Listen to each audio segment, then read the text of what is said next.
Hey guys, and welcome to another brand new video. In this video, we actually have a brand new PlayStation 5 beta announcement, and I'm going to tell you guys how you guys could potentially go and sign on up, check out games early, and even check out games on PC early as well. Now, as you guys probably know, we've had a few different types of betas and beta programs when it comes to the PlayStation 5 console. Some of them as which kind of lets you test out initial features, kind of give feedback, kind of almost do like a bug testing for it. And while I do think a lot of these things are kind of cool, I myself kind of just like seeing different things, like testing out basically different types of homepages, different types of friends lists, different types of random little small quality of life updates, and sometimes even have a chance to go and play test up certain things early. So this is kind of cool. I'm going to give you guys the details on it because PlayStation themselves just put out a big blog post talking about it and kind of explain what this brand new beta program might go and be. As well, we also have some big changes too as well on the PlayStation VR 2 as well, which I do believe actually got a price cut. We have some more studios actually fully shutting on down, and as well the brand new PlayStation Plus monthly game. So if you guys will sit back, sit tight, then relax and enjoy the video itself.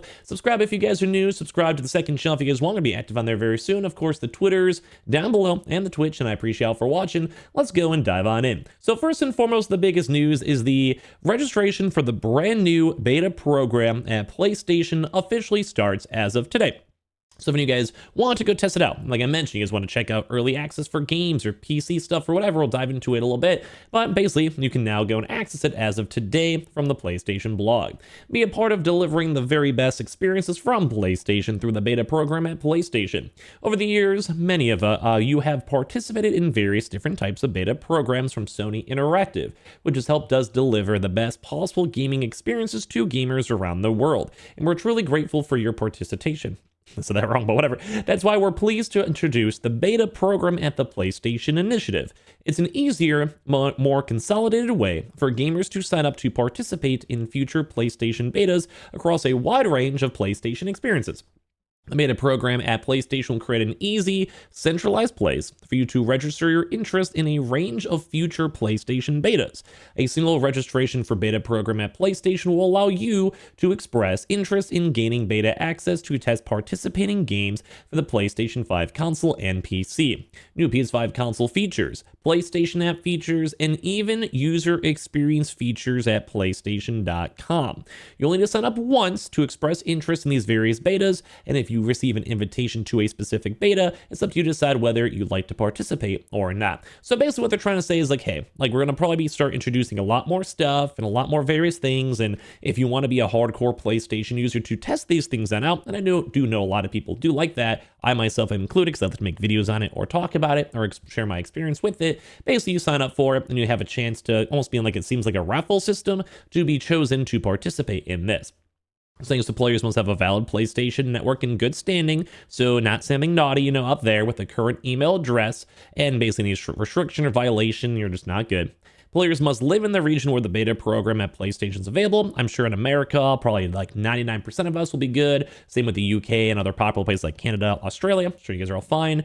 And as well, they must be the legal age requirement too as well. So if you guys want to, basically go to PlayStation.com, beta program at PlayStation 2 as well to go and see. And they're going to try to get as many people as they can, but they sometimes just get a lot of folks out there. So you just basically have to know it's a 50-50 if you can be on it. So the brand new webpage itself that they link to shows just cool stuff, same PS5 console features, and they have a chance to go and just, you could do testing new stuff on consoles functionality, system software, innovations, and they also have including appraising features, providing feedback in design and usability, or participating in surveys about existing features and cutting edge concepts. And they also have different things for the app too as well. They're trying to make the app look a bit better too on top of that, and just giving updates and all that. So I'll be among the first to explore exciting new website features, content, and updates, and give us your feedback to help shape an even better online experience for everyone. So some things too as well, which is an easy way to declare your interest in the beta testing. So if you just want to test out these features and games and all this, you can. But a big thing to note, get access to test new games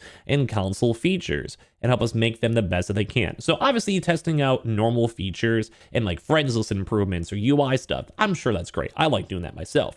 And sometimes it's cool. But the biggest thing out there is this also might mean into testing proper PlayStation Studios games, maybe very early access NDA games, such as like maybe a game that's coming out in 2 years, but they're doing the initial playtest, or maybe even playtesting things like, say, Last of Us multiplayer, or all these other various big AAA games that may not be announced. I'm sure they'd have to maybe sign an NDA for the bigger projects out there too, but you have a chance to maybe check out games early, or maybe just kind of maybe do a playtesting for stuff. Maybe like Marathon, they'll do like a small individual playtest out there on an NDA, and people could have a chance to go checking that out.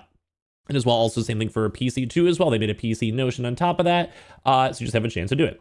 And so, yeah, also you also have to have a good standing, as they mentioned. You just have the beta program for it stuff. You just sign up on this webpage that I have over here too as well. And I think this is kind of cool. I myself will sign up for it. If there's anything cool I can share for you guys in the future, I will. So make sure you guys are subscribed for it. And well, I think it's kind of some cool nifty things to get to be a part of over here.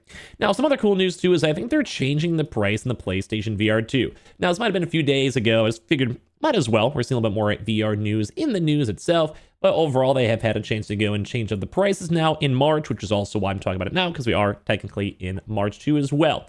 So there are going to be reducing the recommended retail price of the PlayStation VR 2. Essentially saying like, hey, Walmart, Best Buy, Target, Amazon, PlayStation Direct, let's lower the price to make it more applicable towards anyone out there who maybe wants to go get it. So right now it's around $400 too as well for the PlayStation VR 2. We've seen it go on sale a few times, but still this is still a pretty decent price in my point as well.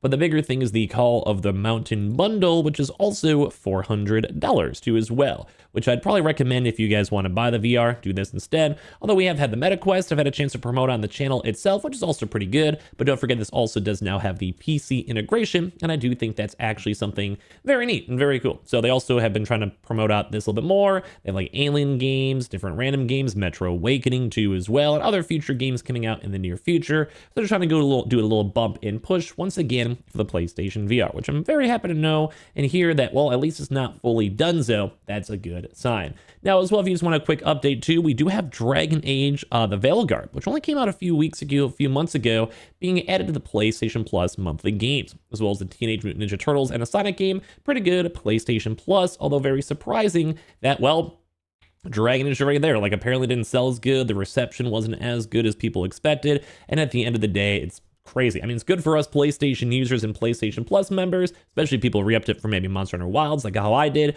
But at the end of the day, that is kind of crazy to get to go and see.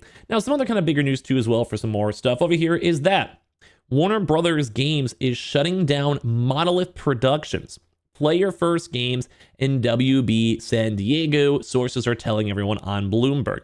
Warner Bros. Is also canceling the Wonder Woman game. We've known about this for a little while, but I want to touch on this again too, because we made, I think, mention on a separate video as well. We are now seeing, once again, even more game studios falling into this struggle.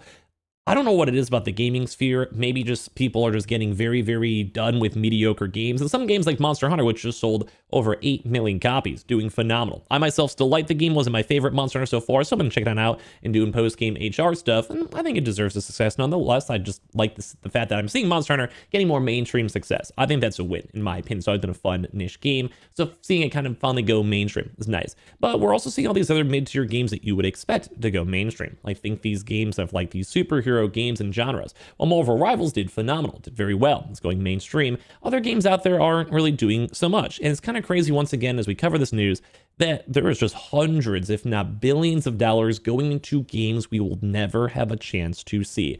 That to me is surprising.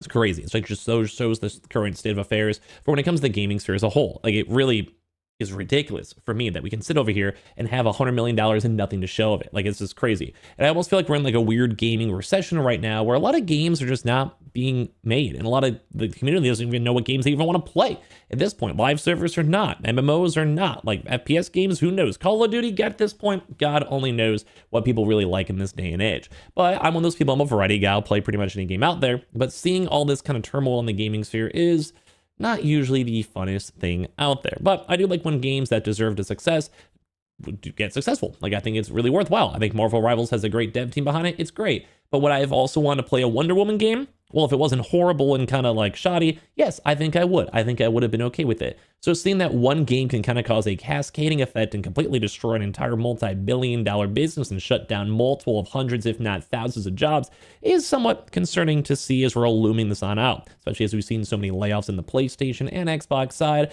It just kind of goes and shows the state of the gaming sphere is maybe not as strong as we'd all expect. Same thing with Dragon Age as well. That game only came out a few months ago and it's already on a subscription-based service for free. And I'm not really sure exactly if that's a good thing or not. I think it's probably not a good thing. So give me your thoughts and comments on everything down below. And I appreciate you guys all so much for watching. Sign up for the PlayStation beta if you guys are interested on that. And of course, we have like the Twitters, the Twitches, all the links down below for everything. And I appreciate you all so much for watching here in the first place.